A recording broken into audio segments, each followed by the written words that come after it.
We got to start a little bit late, so put your hands together for one of my main mans. Love this guy, he's doing a lot in comedy lately. Put your hands together for J.R. Smallwood. Come on, y'all.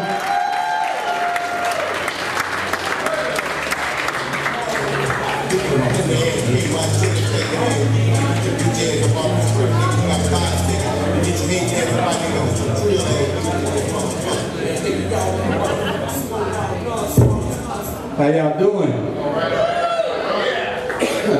I know y'all, I'm the last person you expected to see with a name like Smallwood. I look more like a Big Berry or some shit like that. I might as well get the fat jokes out of the way, man. I can't be up here too long without doing fat jokes when people start looking around like, he really ain't gonna do no fat jokes? Being fat and being a comic is hard, man, because you hang around with nothing but comics and they got nothing but jokes.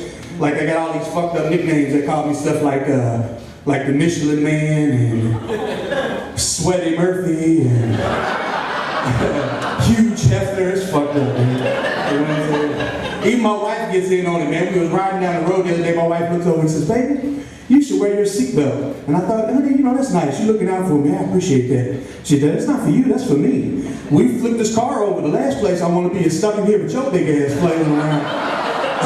I'd be better off getting shot out the window than being stuck in here with your big behind. You know what I'm saying? And I do, that's something I gotta stop doing. I gotta stop eating in my car. That's a bad look for a fat person. I'm already a big dude in a little car. The last thing I need to do is see people looking over at me as I'm getting bigger and my car is getting smaller at the same time. You know what I'm saying? And no woman has ever looked over on her way to work and saw a dude shoving a breakfast sandwich in his face and thought, you know what? I might fuck him. It's never happened. And if that's the kind of thing you're into, I drive a black Dodge Neon. It's kind of fucked up. I'm kind of shaped like a black Dodge Neon. It's fucked up. Now that I think about it. You know what I'm saying? But hey, y'all, if y'all are drinking tonight, speaking of driving, man, get you a fat friend because we actually come in handy. Because fat people make good sobriety tests. Before I let any of my friends drive home, they gotta hit me with a dodgeball. If you can't hit me with a dodgeball, you way too fucked up to drive. You know what I'm saying? I got a DUI several years ago. It was not fun. I mean, if you do get arrested, if you ever get arrested, don't make it worse. Don't call shotgun. They never give you shotgun. That's bullshit. They don't respect the rules.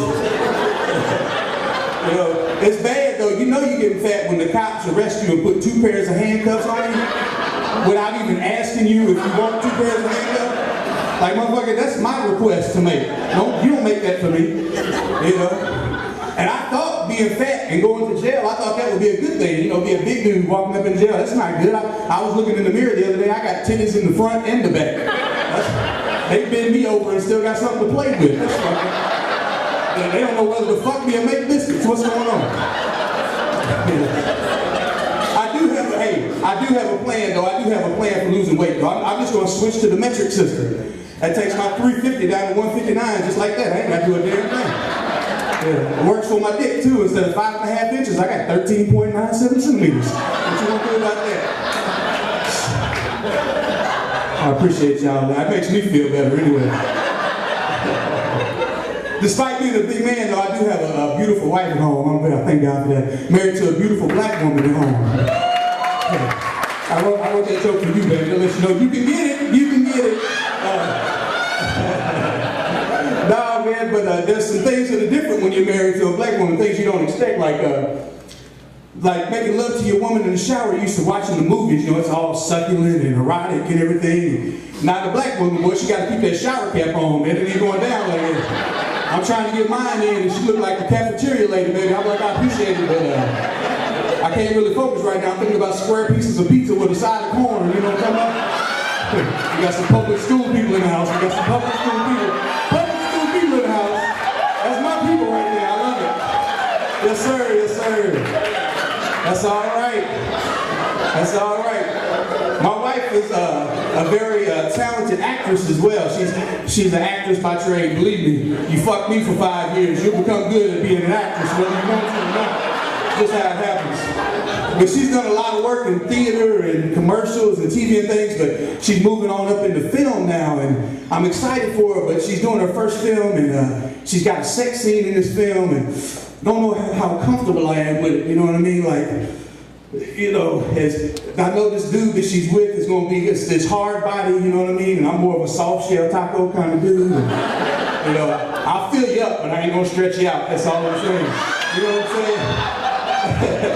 You know, and then I thought, you know, like, what happens when my boys see this film? Like, all my boys see this film, that's fucked up. I only get to see my wife naked like 2-3 times a month. Now they can buy a DVD and see her naked anytime they want to. That's bullshit. Matter of fact, I got a rule, man. Before any of my boys can see this movie, I gotta see a picture of your wife naked, man. This guy's gotta go. I gotta see a picture. Hey, I don't care if she's ugly or not. I gotta see it. You can't see the movie. You know. My wife is starting to come outside the box a little bit, though. That's good for me. She's starting to expand our horizons. Like, we're doing the anal thing now, which is fun, you know. It's finally a hole I can hit all 4 sides in. I appreciate that. You know. I don't really appreciate y'all laughing at that. Put me in an awkward spot, though. I had to go to the sex shop to get some lubrication to make this happen, you know. And it's already kind of bad because I'm shopping in the anal section, which don't look good. And to make matters worse, the lubrication I needed was in one of those glass cases. So now I got to go all the way up to the front and get assistance in the anal section. And have to do it. And then when I go to cash out, man, the guy's just way too casual, like I'm buying groceries or some shit. You know, like, throw my stuff on the counter. Is there anything else I can get for you? I'm like, you really trying to upsell me right now, cuz? It's a pretty specific thing I come in here for, you know what I'm saying? Like what am I going to say? Yeah, give me 5 pairs of those edible underwear back there. No, the ones from NutraSweet. I'm trying to keep my sugar down. You know what I'm saying? And there's no fantasy in those places either. You just walk in, there's dicks on the wall. Just come pick a dick and you go home. There's no fantasy, man. Like, I want to see a place like Willy Wonka and the Fuck Factory or something like that. Buy stuff like everlasting knob slobbers and 4-course dinner cum, you know what I mean? Wife chew it and make it cum taste like 4 flavors. Warm and creamy like tomato soup. To be fair, cum probably is more like a chowder. Yeah. I love this job. I appreciate y'all laughing with me, man. I've had a rough couple of years, man. I've been going through cancer, man. That's been a struggle. That's what I love about this job. I get to share and make people laugh with me, man. One thing I realized, I appreciate that.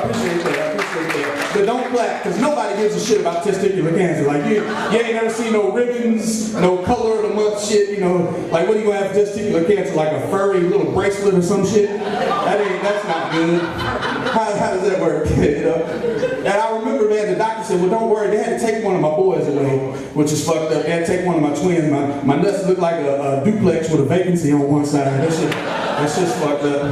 You know, the doctor said, hey, don't worry about it, we'll get you a prosthetic. And I was thinking, well, yeah, that could be fun. You know, instead of a regular prosthetic, let's get one of those Chinese stress balls. So like when my woman's down there, all you're hearing is shing, shing, shing, shing. You know, bring some peace into the house, you know what I mean? At least from my perspective anyway, fuck that. You know. And then I thought maybe we can take it even further, man. We can get 3 or 4 of them in there and we have like Newton balls. Be like, click, like.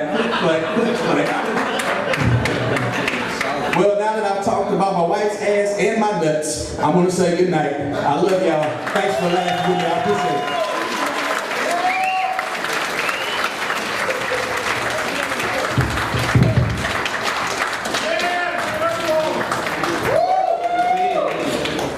Man, keep it going one more time for J.R. Smallwood, everybody. Motherfucking crazy. Makes you love fat people right there. That's what I'm saying. Oh, snap. I gotta ask y'all a question. Do y'all like how we all dressed? The comedy Mafia? Do you like how we're wearing? Everybody's getting dressed up, set the game up. Trying to bring a little class to my shows. That's why I like it. I'm so around. Let my boy shut up. All right, we just keep the show rolling, y'all. I like the way we're doing this. I'm glad everybody's here having a good time. Oh, some sex people in the audience. Shit.